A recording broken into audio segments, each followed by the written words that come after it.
Hey, everybody, before we get into this week's episode, our quick review of Shape of Water, just want to tell you about our sponsor, which is Sir John A. and the Curse of the Antiquench. It's a hilarious film that's on iTunes right now, and you can check it out right now.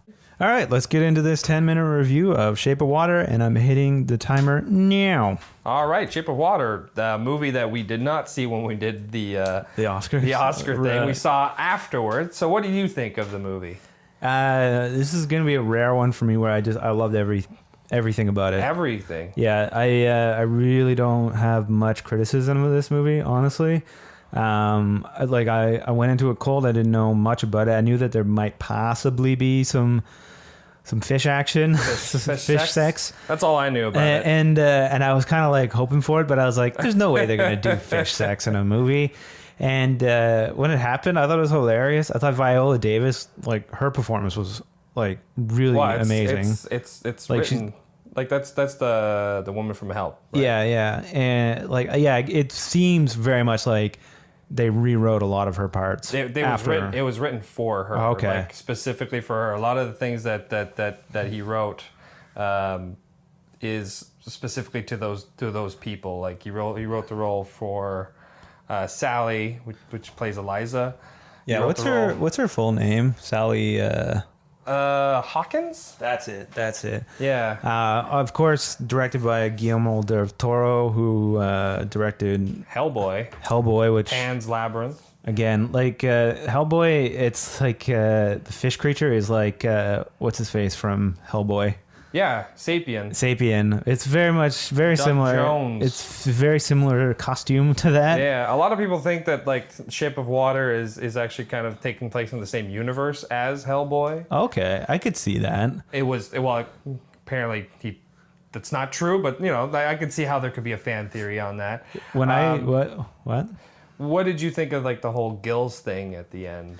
Okay, so I didn't fully pick up on that until I left the theater. Really? Yeah, and my girlfriend brought it up, and she's like, "Oh, well, she was a fish person." That's what I thought, because they mentioned like she was left like near the water with these scars on her thing, and she doesn't speak. And at first I was like, "That's what a coincidence." And then at the end, when the thing, I'm like, "Oh, they healed her, and she actually had gills this whole time." But I don't know. I looked online for that. And it's two sides of the coin, right? Some people are saying that's what it was, and other people are saying like, no, it just happens to be kind of thing. Like, yeah. So. I mean, that would make sense. It's a fun fantasy. I love how it starts with the apartment all flooded, and like the credit sequence and everything's floating around. I thought that was like genius. I love like the way they set up her life at the start, like everything, like Richard Jenkins, I really enjoyed his great, portrayal in that. The diner when because Richard Jenkins likes that guy that works at the diner. Yeah. But that guy that works at the diner is like, I'm from Ottawa. Yeah. When I watched that in the theater, it got like a huge laugh. Obviously, being from Ottawa, it was just like, ha ha! Finally, someone acknowledges us. Most of the times, it's stuff happening in Montreal. Yeah. Right. So, but it's like it was all shot in Toronto, so. And if you've ever been to Toronto, you're like, oh yeah, that's right there. I've been there once, so I'm not the right person to realize those things. But I think I don't know if they meant Michael Shannon to be funny in that movie, but he's like he's next to Viola Davis. He's like one of the funniest parts, like accidentally. Yeah. I mean, he's creepy. When he's banging his wife and he's just like telling her to shh. That part. I fucking laughed so hard. I'm like, this guy is a psychopath. Yeah, he's psycho. Me, it's the part where he's telling... He's got the fingers. It's so gross. It's the part where he's telling Eliza, like, he likes, like, a quiet woman. It's just done so creepy. It is like, done. Oh, Michael Shannon, no. Yeah. He plays a good bad guy. He does. He does love to hate him, He really does. He's got one of those like bad guy faces. Yeah. The movie was done pretty cheap too, from what I hear, and it was something that I guess Guillermo tried to get made for a long time. Well, because he's a big fan of the creature from the Black Lagoon, which this felt like it was. I think he wanted to do that movie. That's exactly right. Yeah. So he went to he wanted to make it, and he pitched it as in because when he was watching it as a kid, I guess he always wanted the love interest to kind of end up with the creature. Right. So that's when he pitched it to them, the studio was completely like, "Are you crazy? Get out of there! But you can't do that. You can't have them be love interest. He's a monster." But I guess maybe for the best that he didn't get to do that, because that would have been part of that whole Universal Monsters thing. It's true. That they tried to launch. That thing never launched out with of the Mummy. With that Mummy movie they made, which was I've never seen it. I've never seen bad. it. I've never seen it. The thing, it's bad, but it's bad. Where right. There's nothing like interesting that's too crazy. Yeah. Out of it. Okay. I think was a great idea that they didn't execute properly. Well, today we're not doing the Mummy. We're doing Shape of Water. Off topic. How much time we got? We got about 4.5. 4.5. All right. Well, I enjoyed it. When I watched a not so legal copy, and so I had no subtitles on the Russian scenes, and apparently I thought when I watched it, it was very.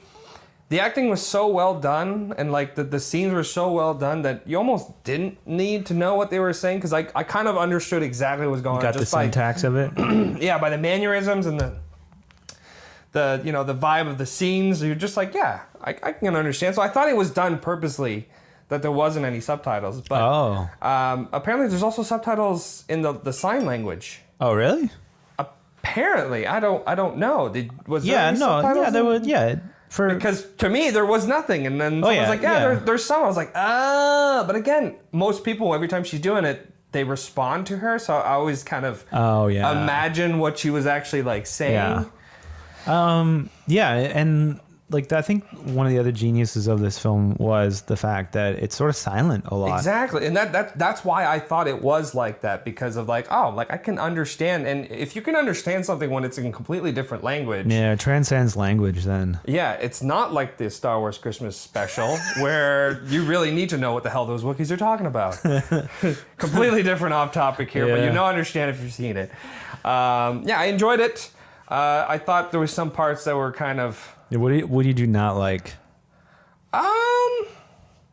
The sex part seemed out of place to me. Just the way it happened, because a few minutes earlier he had just eaten the cat and scratched the guy, and you're like, oh, he's a rabid animal, and then the next scene she's like, I'm gonna have sex with him. Yeah, why not? It seemed like a. Maybe she hated that cat. But you know what I mean? To me, it seemed like such a. It seemed like there wasn't enough. Bridge chemistry, to it? There wasn't enough bridge. There wasn't enough chemistry there, because it just seems he's just kind of an animal kind of thing, right? Maybe he's sentient a bit, and then the next thing she goes is I'm gonna get naked and see what happens. Why not, right? So just that's the feeling I got. That part specifically, I was like, ugh. Yeah, I can see that. But when it goes down, I was like, sick. I was like, sweet. They're gonna do it afterwards. The one that, where they fill up the water. Sure, it's maybe not the smartest thing on her part, but that scene I love that scene. That scene is good. You know what I mean? You're like, okay, they're in love in that scene kind of thing. But it's just, there wasn't that feeling of that continuous momentum that was happening. It just felt so sudden of he just ate a cat, I'm gonna have sex with him. I that's another thing I love that they went with. I thought they would come around the corner with the camera, and then you'd be there petting the cat, and then so did I thought they were going to do that too, but he full on ate it, and I was like, oh shit. Actually, really, and he ate the head. I love that part. And it's crazy in today's society. People don't like it when you kill pets. Yeah, you can kill people all day long, but you kill pets and people go batshit crazy. They get. And they did it. They did it. And no, that thing ate a cat, and you're still like the guy. You still. They do the cat thing, and then immediately fish sex. So you're like, that's what I mean. Forget about the cat death. But I enjoyed the movie.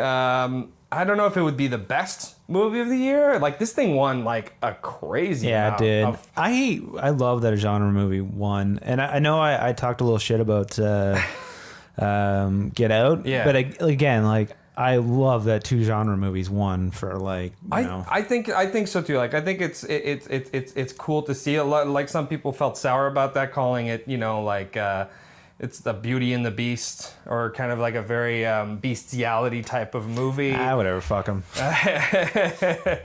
But yeah, no, I enjoyed it. I don't think, to me personally, I don't think it's the best picture of the year. No.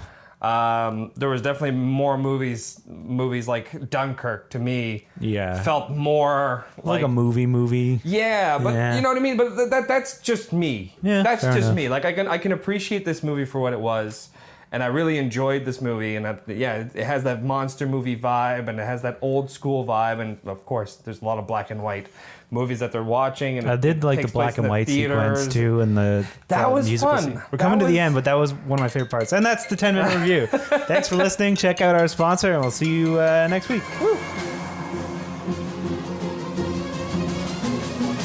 That's it, man. Game over, man. Game over. Thanks for listening. Be sure to subscribe, rate, and review the podcast. And be sure to follow us on Twitter at Lost Commentary, on Instagram at Raiders of the Lost Commentary, and like us on Facebook. I'll be back.